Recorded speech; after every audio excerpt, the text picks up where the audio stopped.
Hey guys, welcome back to Breaking the Barrier. I'm Rebel Saklocha, and today we get to learn from Haiden Thompson, one of the most talented athletes in the sport of rodeo.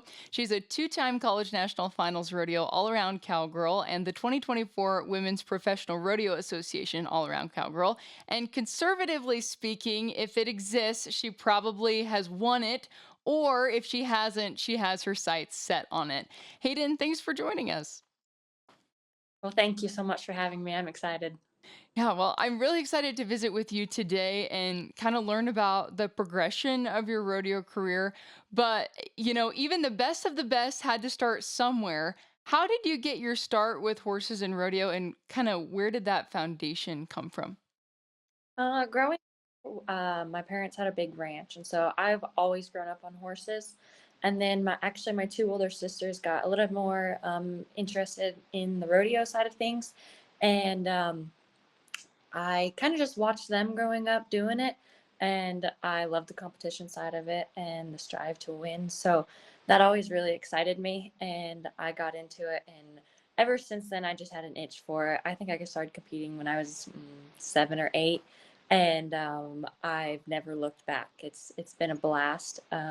I've had a lot of people help me along the way, just everyone from the goat tying to the breakaway to the team roping. I mean, I was an all-around cowgirl ever since I was little, ever since I started. So it has definitely took a village to get me to where I am today. Yeah. Well, it kind of sounds like you were a moth to a flame really from the beginning. But I feel like, especially at the younger levels, it's really easy for kids to kind of identify an event that's clearly their favorite or that they enjoy the most.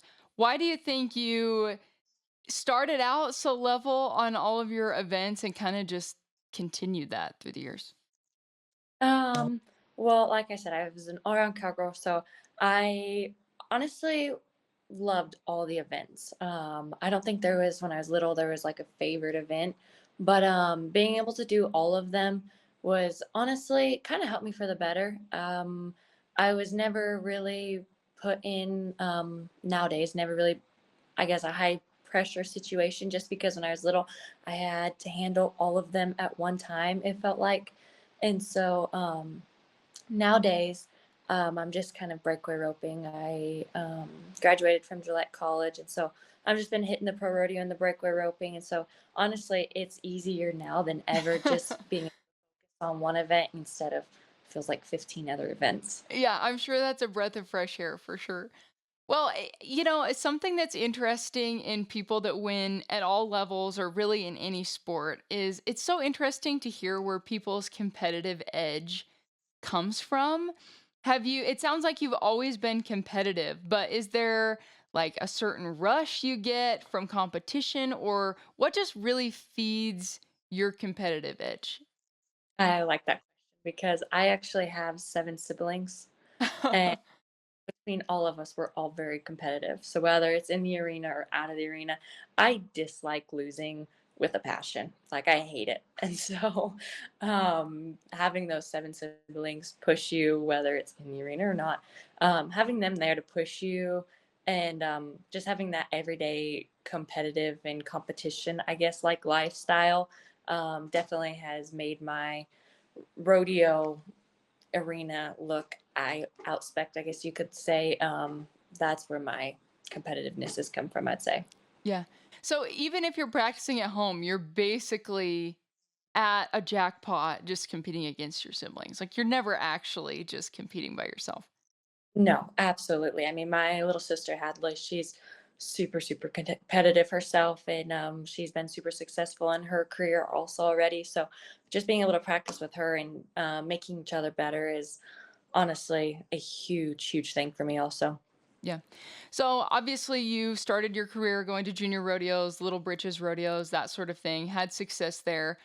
Having that much success at a young age, gosh, I don't even want to take a stab at how many little britches titles you have to your name. You can enlighten us on that. But did having that much success at a young age put a lot of pressure on you, or was that just kind of par for the course? Um, okay, so I won my share of little titles. I mean, I bet I'm close to maybe more than 50. And there's a saddle for all of them. I've kind of gifted some to other kids and stuff like that. So I don't have all of them now, but I think that the Little Britches has honestly, it wasn't a big deal for a lot of people, but for me it was, just because I've been put on that big stage ever since I was little. And so now, um, coming out here and pro rodeoing and stuff, I just feel like it's another rodeo. I don't really feel the pressure that most, I guess, kids my age do, mainly because I've been exposed to a big stage since I was little. And I I honestly credit a lot of my success to Little Britches just because of the things that it has taught me. Yeah. 50 saddles, that's insane. I think I read somewhere online that maybe your total count is around 75. Does that sound conservative? Yeah, it's somewhere in there. I honestly have lost track, but the Little Britches saddles, that is the majority of it. But then you have like high school and then college ones, and I Yeah. mean, they just start adding up. Is there one saddle that you say, "I will never part with this. This means a lot to me." Either just I mean, whether it was a huge win or not, either for a memory or what have you. I actually have 4 saddles in the house on display. I won the goat tying at the high school finals in 21, I believe, and then, I won the college finals all around in 23. I won the, women's WPRA, Women's Professional Rodeo Association all around in 24, and then I just won the all around again at the college finals in 25. So those 4 saddles are in the house displayed, and those ones I'll never get rid of. Yeah, fair enough. Well, that's a great segue because we're pretty fresh off of the college finals, really. Um, Talk about your time at Gillette College. And I know you're a Wyoming native, so it kind of makes sense to stay in state. But what kind of guided your decision to attend college at Gillette? I actually looked at colleges from here to Oklahoma to Texas. I honestly looked at a lot of different places, but um, I loved how Gillette was always in my corner, even if I didn't have to be there 24/7. Um, I loved the coaches there, both Casey Ray Reimler and Willa Duke. They, whether I'm on the team or not, they've always been in my corner and wanted to see me succeed. I really liked their mentality of a team, as far as they like to keep the team numbers small as long as the quality of the team was good. And I think all 3 years I was there, we didn't have more than 8 girls on our team. And we won the women's team for our region all 3 years by dang near a clean sweep. So, um, but also with that being said, when I was always at the college, I felt like I was getting good quality practice in, just because the quality of the girls there were so good. Um, all the girls there have always been super, super tough. And so it's really good to practice, be able to practice with girls that are as competitive as you and want to see you win just as much as they want to win. Yeah. It really sounds kind of like an iron sharpens iron environment for sure. I would have to imagine competing in multiple events in one day for basically your entire life. You've really had to hone in on the mental toughness side of things. Would you define yourself as mentally tough? And if so, how have you gotten to that point?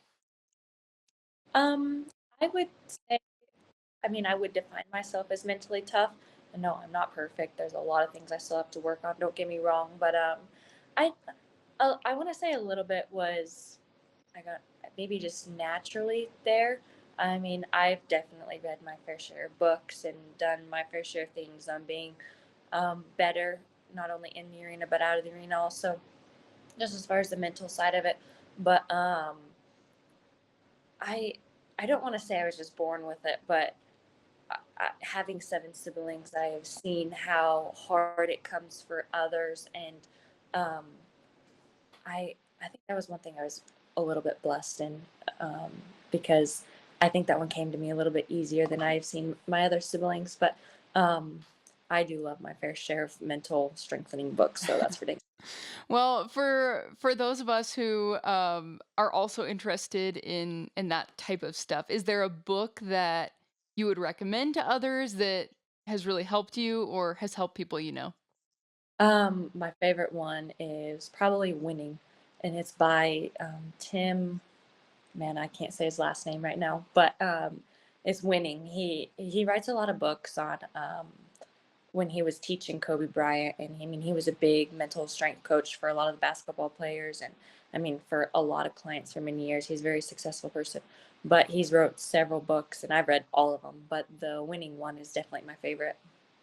Very cool. Well, you mentioned earlier that you have officially graduated from college, which is really exciting. And you're kind of in this transition period where you're eyeing your professional career and things like that. What does this time of your life look like? What does a day in Hayden's life look like right now? Right now, you good day. But honestly, the last couple months have been super hectic. Coming into the spring, I was still finishing classes and college rodeoing and stuff, but I was also trying to pro rodeo, and that was super hectic trying to do both. There was a lot of times I had to fly to college rodeos or fly back to a pro rodeo just trying to make it all work. I had horses in different rigs in several different places constantly. It was really hectic, but come the college finals, I was able to finish classes in my college career, so that was a super exciting and huge stepping stone. But honestly, the last couple weeks since the college finals has been hectic. I've been traveling with Martha Angeloni, which has been a huge lifesaver. She is great inside and out. She knows the ins and outs to all the pro rodeos, and she's honestly just a good person to be around. She's always in your corner, always wants you to win just as much as she wants to win, and that's a big thing to me. But we calculated it up over the 4th of July run in the 5 days we were gone. I think it was 8 rodeos we went to, and we covered almost a little over 6,000 miles.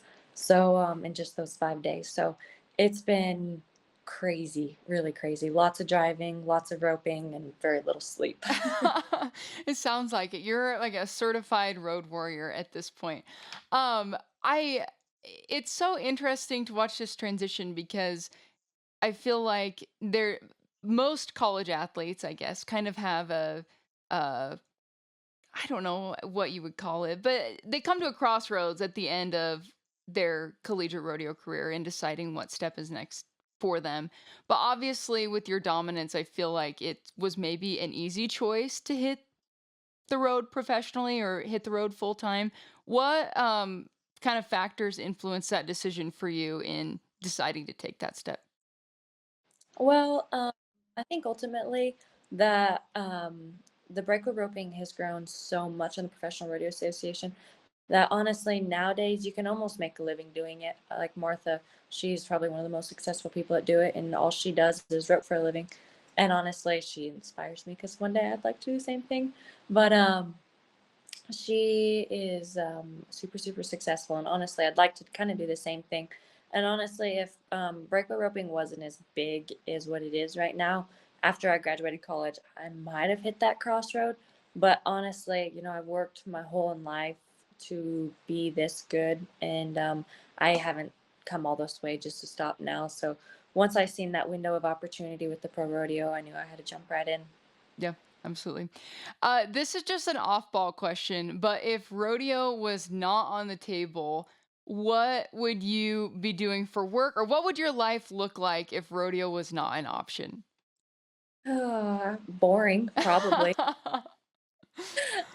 Never been gifted in any other sport besides rodeo. Like, if anything has to do with a ball, you can just count me out.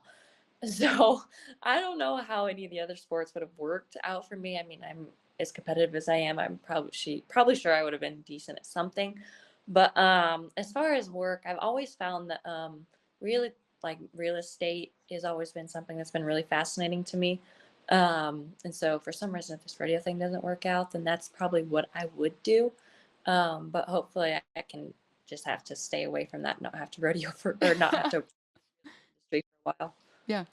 Well, I want to kind of talk about the horse side of things. Obviously, you've had a lot of good horses that have helped you get to this point. So feel free to share about those. But What horses do you have on the road with you now? And, or do you have any prospects coming up? What does that scene look like? Mhm. I have been blessed with some really great horses in my lifetime.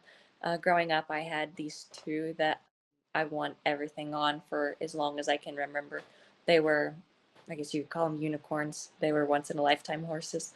But the one thing that I'm, I guess, thankful for is um, with all of us kids, we've always bought colts and had to start our own horses and train them to help us succeed pretty much.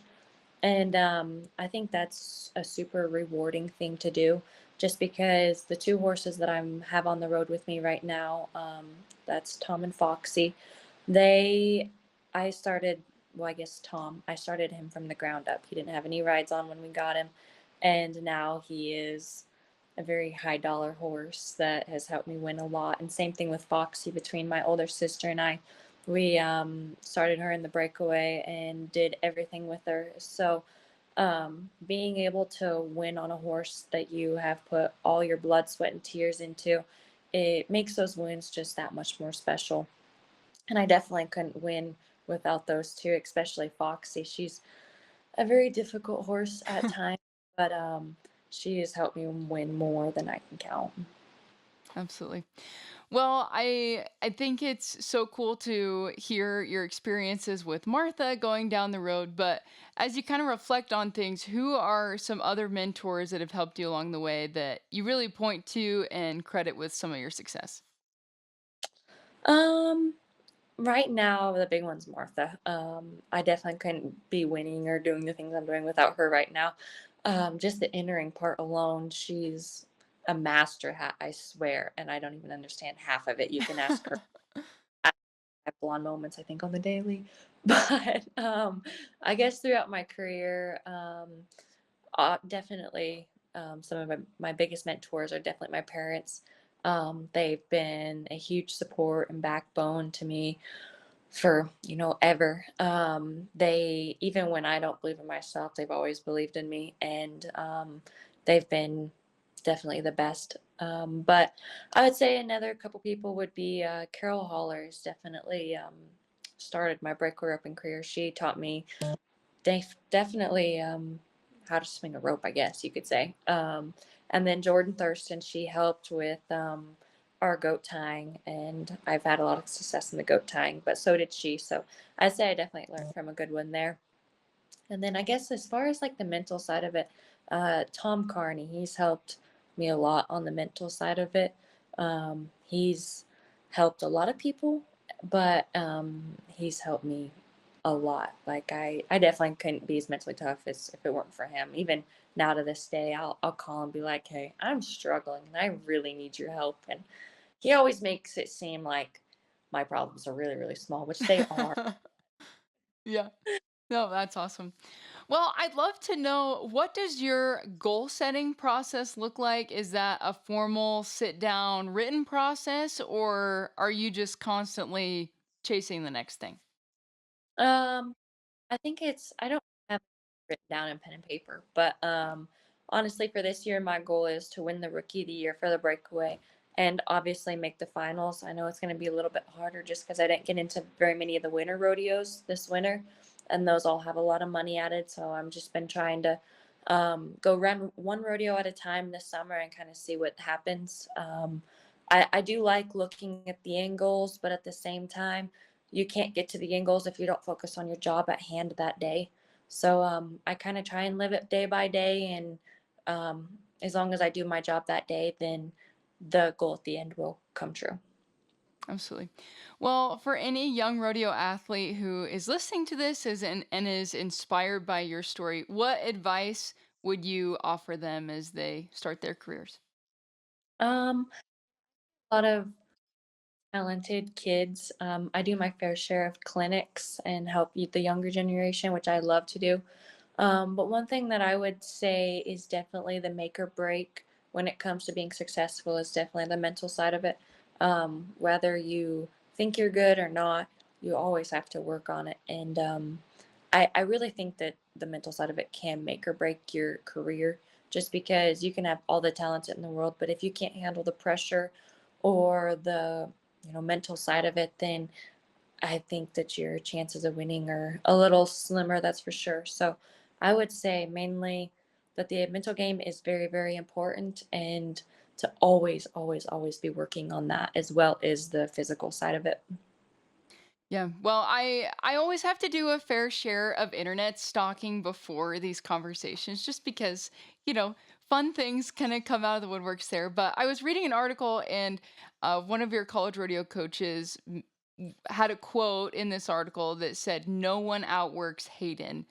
What does that look like and how does your work ethic take shape on a day-to-day basis? I would say my work for my parents. They're very both hardworking, and so growing up, we were all pretty much all of us kids were my dad's hired hand, and so we were working all day, every day. I mean, we were working more than most grown men with a full time job, whether we were ranching, fixing fence.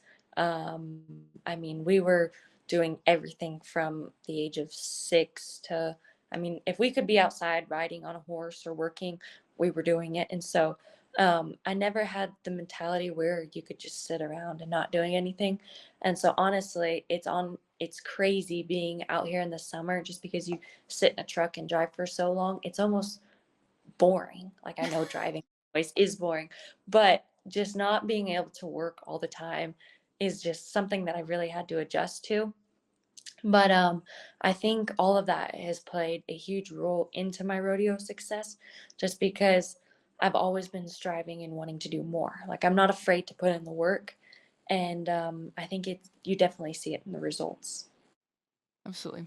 Well, this has been such a fun conversation, Hayden, and obviously we're excited to watch you go down the road this summer and accomplish the goals that you've outlined today. But is there anything else that we haven't touched on that you want people to know? Oh man, honestly, I think a lot of people see over social media how everyone wins and how everyone is so great and stuff. But even Martha put a really good post out the other day that it's not always sunshine and rainbows. And just because you see someone winning on social media or wherever at, um, it's not all sunshine and rainbows. You could have set your trailer on fire, blown 3 tires, or whatever it may be. You don't know what that person is going through, even though their life seems so great on social media.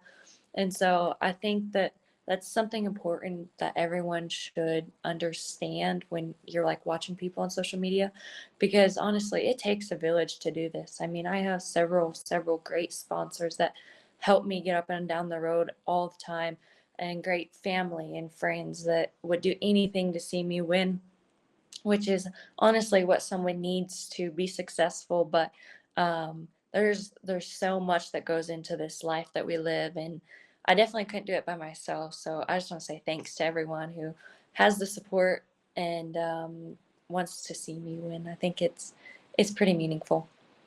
Absolutely.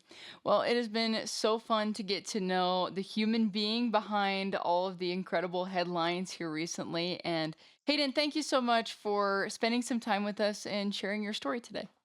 Absolute. Thanks so much. That was great. Awesome. Well, once again, that's Hayden Thompson. She's going to be doing big things in her rookie WPRA season. And of course, we will keep an eye on that. But thank you so much for tuning in to this week's episode of Breaking the Barrier. As a reminder, all previous episodes of the podcast are available to watch on YouTube. Thanks for tuning in, and we'll see you next time.